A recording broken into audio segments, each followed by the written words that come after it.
We're out here on a nice sunny morning, later July, starting in earnest on the harvest of our hardneck garlic crop.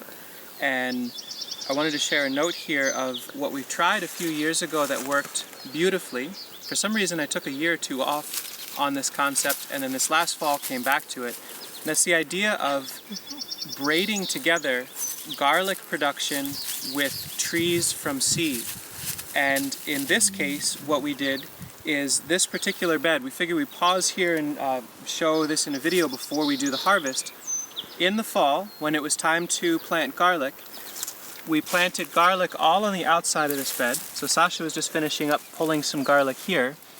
But in the center of this bed, this is about a 3-foot wide bed, kind of arbitrary, whatever size, 3-4 feet, whatever. Through the center of the bed, on the day we planted the garlic, we also planted, in this case, Carpathian walnuts, Juglans regia. We planted them all at roughly the same spacing.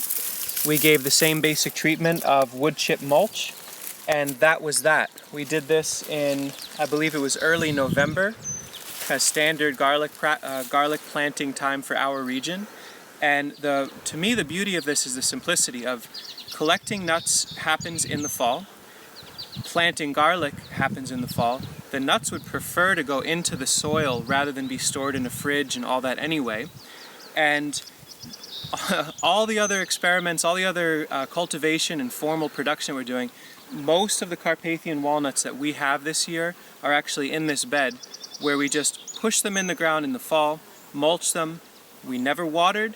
We weeded once or twice, but it's a little weedy in here. Now the garlic is coming out today, which will expose these, and we'll follow up. We'll probably seed in beans and things like that. So then in the fall, when they go dormant, we're able to dig these trees up and either sell them or transplant them or what have you. So very simple idea. Wouldn't suggest necessarily putting all your tree seeds in this format, but it's worked really well for us a few times now. Exposed to all the elements, the deer, the rabbits, they're here in the middle of the field, which is pretty sweet. So just an idea.